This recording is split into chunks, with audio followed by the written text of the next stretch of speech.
নমস্কার বন্ধুরা, guidance plus YouTube চ্যানেলে তোমাদের অনেক অনেক স্বাগত জানাই।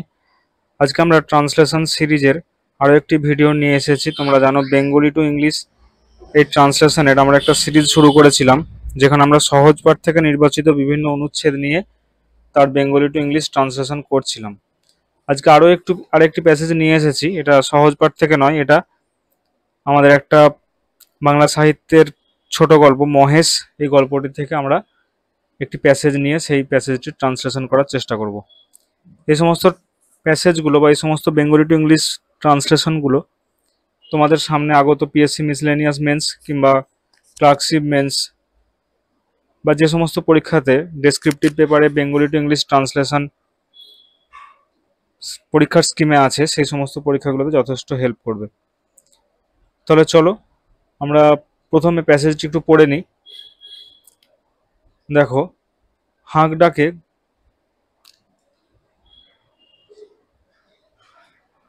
ডাকে গফুর মিয়া ঘর হইতে বাহির হইয়া জ্বরে কাঁপিতে কাঁপিতে কাছে আসিয়া দাঁড়াইল। ভাঙা প্রাচীরে গা ঘেঁষিয়া একটা পুরাতন বাবলা গাছ, তাহার ডাকে বাঁধা একটি ষাঁড়। তর্করত্ন দেখাইয়া কহিলেন, ওটা হচ্ছে কি শুনি? এ হিঁদুর গা, ব্রাহ্মণ জমিদার সে খেয়াল আছে? তার মুখখানা রাগে ও রৌদ্রের ঝাঁজে রক্তবর্ণ, সুতরাং সে মুখ দিয়া তপ্ত খড়বাক্য বাহির হইবে। কিন্তু হেতুটা বুঝিতে না পারিয়া গফুর শুধু চাহিয়া রহিল। তর্করত্ন বলিলেন, সকালে যাবার সময় দেখে গেছি বাঁধা, দুপুরে ফেরবার পথে দেখছি তেমনি ঠাই বাঁধা। গোহত্যা হলে যে কর্তা তোকে জ্যান্ত কবর দেবে, সে বামুন নয়। কি করব বাবা ঠাকুর, বড় লাচারে পড়ে গেছি। কদিন থেকে গায়ে জ্বর, দড়ি ধরে যে 2 খুঁটো খাইয়ে আনবো তা মাথা ঘুরে পড়ে যায়। তবে ছেড়ে দেন, আপনি চড়াই করে আসুক। এই হলো প্যাসেজটি। এখন চলো আমরা এই প্যাসেজটি থেকে লাইন বাই লাইন একে একে ট্রান্সলেশনগুলো করব। দেখো, প্রথম যে বাক্যটি আছে, হাঁক ডাকে গফুর মিয়া ঘর হইতে বাহির হইয়া জ্বরে কাঁপিতে কাঁপিতে কাছে আসিয়া দাঁড়াইল। এটা কিভাবে করা যায় দেখো, হাঁক ডাকে, এক্ষেত্রে এই হাঁক ডাক কথাটার বিভিন্ন রকম ইংলিশ তোমরা দেখেছো, কখনো কখনো দেখবে শাউটিং কিংবা নয়েজ কিংবা কমোশন, এই ওয়ার্ডটিও দেখেছো। তবে এক্ষেত্রে আমরা একটা ইডিয়ম ইউজ করব, সেটা হচ্ছে হিউ অ্যান্ড ক্রাই। ঠিক আছে, তাহলে দেখো, responding to the hue and cry, responding to the hue and cry, comma দিয়ে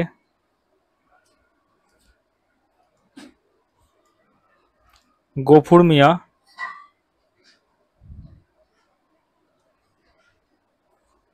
আসিয়া দাঁড়াইলো, তাই তো, ঘর হইতে বাহির হইয়া আসিয়া দাঁড়াইলো, তাই ক্ষেত্রে আমরা লিখব গফুর মিয়া এমার্জড, জ্বরে কাঁপিতে কাঁপিতে। তো এই ক্ষেত্রে Gafur Mia emerged unsteadily, Gafur Mia emerged unsteadily from his house, comma দিলাম, trembling with fever। ঠিক আছে, responding to the hue and cry Gafur Mia emerged unsteadily from his house trembling with fever, মানে জ্বরে কাঁপিতে কাঁপিতে ওই হাঁক ডাকের আওয়াজ শুনে গফুর মিয়া বাড়ির বাইরে আসিলেন। এই সেন্টেন্সটা হলো। নেক্সট দেখো, ভাঙা প্রাচীরের গা ঘেঁষিয়া একটা পুরাতন বাবলা গাছ। ঠিক আছে, ভাঙা প্রাচীরের গা ঘেঁষিয়া একটা পুরাতন বাবলা গাছ, তাহার ডাকে বাঁধা একটি ষাঁড়।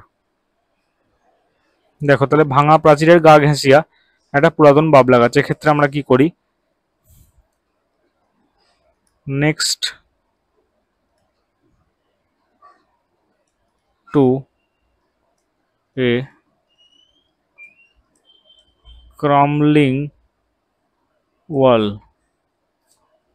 Next to a crumbling wall, there was a babla tree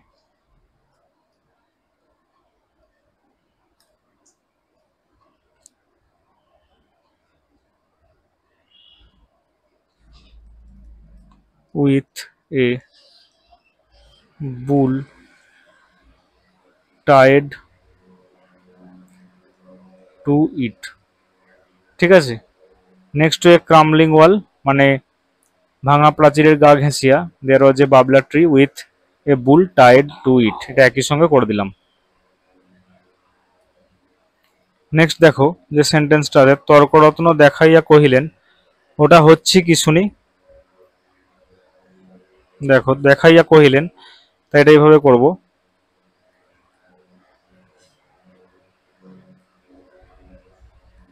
Tarkaratna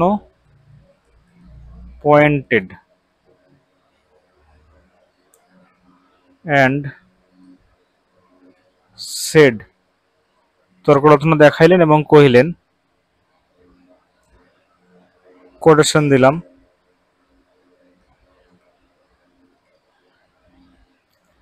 what's that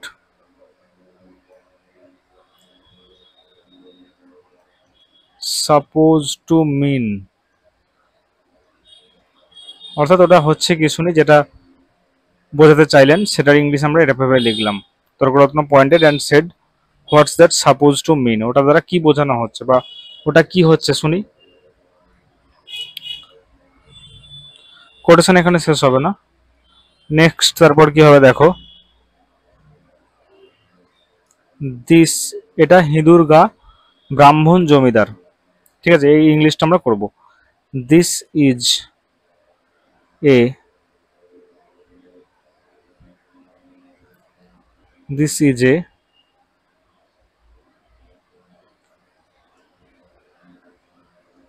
Hindu village, this is a Hindu village, comma দিলাম, উইথ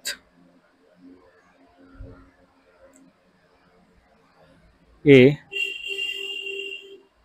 ব্রাহ্মণ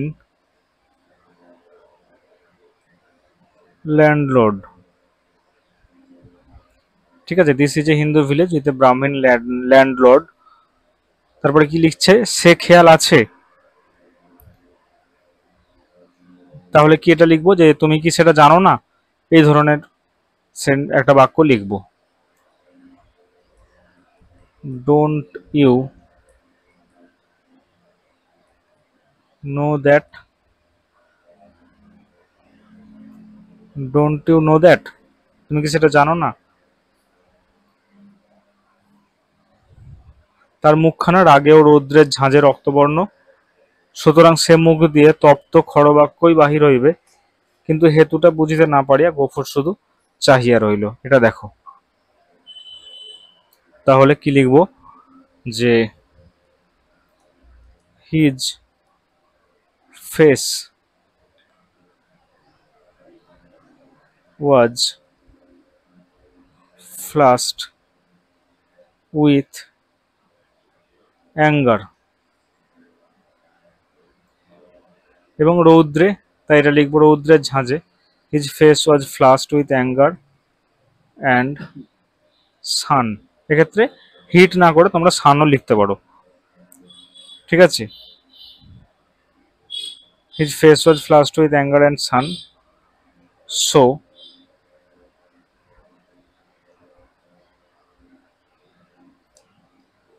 তাহলে এবার কি লিখবো যে সুতরাং সে মুখ দিয়া তপ্ত খড়বাক্যই বাহির হইবে, so sharp and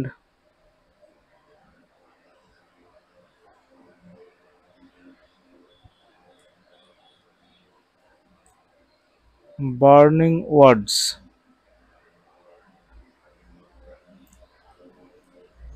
war all that come out, ঠিক আছে, সুতরাং সে মুখ দিয়ে তপ্ত খড়বাক্যই বাহির হইবে। এটার ইংলিশ আমরা এভাবে লিখলাম, so sharp and burning words were all that come out. Next দেখো, কিন্তু হেতুটা বুঝিতে না পারিয়া গফুর শুধু চাহিয়া রহিল। ঠিক আছে, এটার কি ইংলিশ লিখতে পারি দেখো আমরা, যে গফুর নট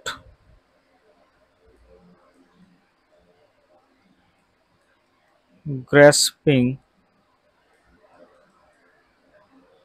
the situation বা not grasping the reasons stood and stared। ঠিক আছে, যে গফুর কারণটা বুঝতে না পেরে শুধু চাহিয়া রইল। নেক্সট দেখো, তর্করত্ন বলিলেন, সকালে যাবার সময় দেখে গেছি বাঁধা, দুপুরে ফেরবার পথে দেখছি তেমনি ঠাই বাঁধা। ঠিক আছে, এটা ইংলিশ আমরা করব। দেখো, তর্করত্ন বলিলেন, তর্করত্ন সেড, কমা, সকালে যাবার সময় দেখা গেছি বাঁধা, তাহলে it was tied there when I left, when I left, সকালে যাবার সময়, তাহলে when I left this morning, when I left this morning and it is, দুপুরে ফেরবার পথে দেখছি তেমনি ঠাই বাঁধা, তাহলে it is, then it is still there, সেখানেই আছে still there now। ঠিক আছে, এখনো সেটা সেখানেই বাঁধা আছে। It was tied there when I left this morning, যখন আমি সকালে যাচ্ছিলাম তখন এটা বাঁধা ছিল ওখানে, এবং এখনো ওটা ওখানেই বাঁধা আছে। তারপরে কি, গো হত্যা হলে যে কর্তা তোকে জ্যান্ত কবর দেবে, তাহলে এর ইংলিশ দেখো, if the cow dies, if the cow dies, comma, he would not hesitate to, জ্যান্ত কবর দেবে, bury, he would not hesitate to bury you alive. ঠিক আছে, অর্থাৎ যদি গো হত্যা হয় তাহলে সে তোকে জীবন্ত পুঁতে ফেলতে বা জীবন্ত কবর দিতেও কোনো রকম হেজিটেট করবে না। সে বামুন নয়, তাহলে এটা দেখো কি করি, he is not an ordinary ব্রাহ্মণ। ঠিক আছে, সে বামুন নয়। নেক্সট দেখো, কি করব বাবা ঠাকুর, বড় লাচারে পড়ে গেছি, কদিন থেকে গায়ে জ্বর, দড়ি ধরে যে দুখুঁটো খাইয়ে আনবো তা মাথা ঘুরে পড়ে যায়। এটা দেখো কি করব, এটা তো গফুর বলছে, তাহলে প্রথম থেকে আমরা কোটেশন দিয়ে শুরু করব। What can I do, what can I do বাবা ঠাকুর।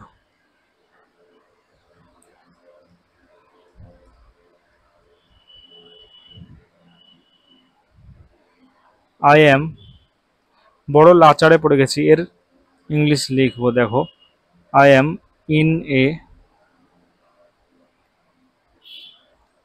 Helpless state, I am in a helpless state,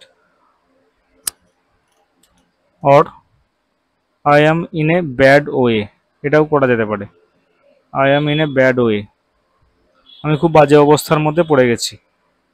ঠিক আছে, কদিন থেকে গায়ে জ্বর অর্থাৎ কদিন থেকে জ্বরে ভুগছি, এটা লিখবো যে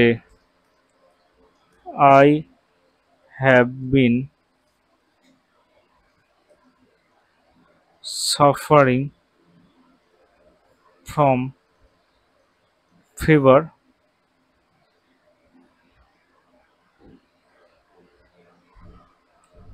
ফর ডেজ।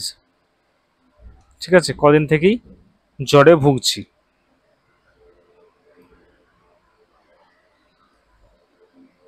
দড়ি ধরে যে 2 খুঁটো খাইয়ে আনবো মাথা ঘুরে পড়ে যায়। তাহলে দেখো I have been suffering from fever for days, comma দিলাম, even trying to feed, trying to feed it, এক্ষেত্রে ইট বলতে ওই যে গরুটা তাকে বোঝানো হচ্ছে। I have been suffering from fever for days even trying to feed it a little, অর্থাৎ একটু 2 খুঁটো খাইয়ে আনবো। যে 2 খুঁটোর হিসেবে আমরা করলাম এ লিটিল। ঠিক আছে, এ লিটিল করলাম মানে খুব অল্প খাইয়ে আনছি। Even trying to feed it a little,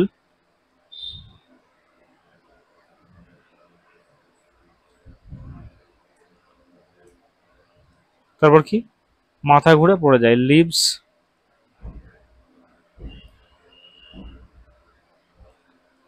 so DG.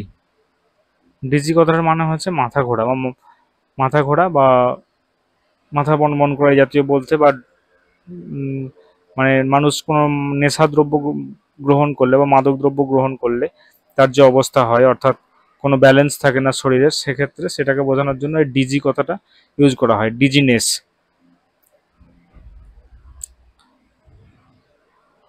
ঠিক আছে, তাহলে trying to feed it a little, leaves so dizzy, I nearly pass out, অর্থাৎ প্রায় মরেই যাচ্ছিলাম।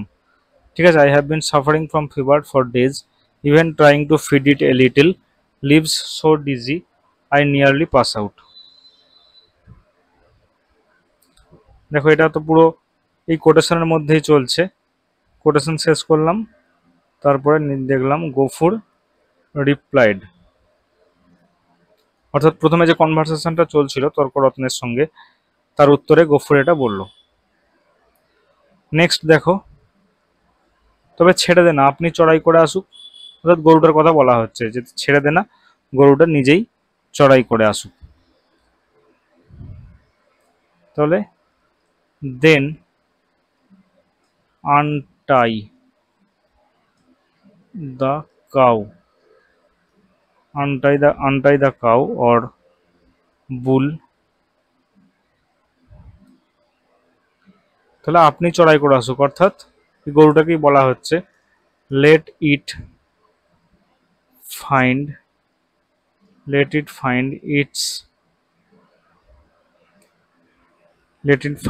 its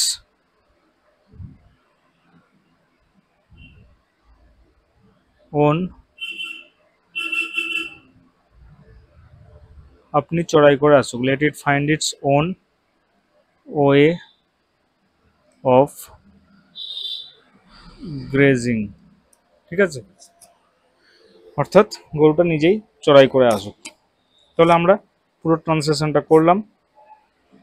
এই ধরনের আরও অনেক ট্রান্সলেশন বিভিন্ন উপন্যাস থেকে বা বিভিন্ন প্রবন্ধ থেকে, ছোট গল্প থেকে বিভিন্ন ট্রান্সলেশনের আরও সিরিজ আমরা এই চ্যানেলে নিয়ে আসব।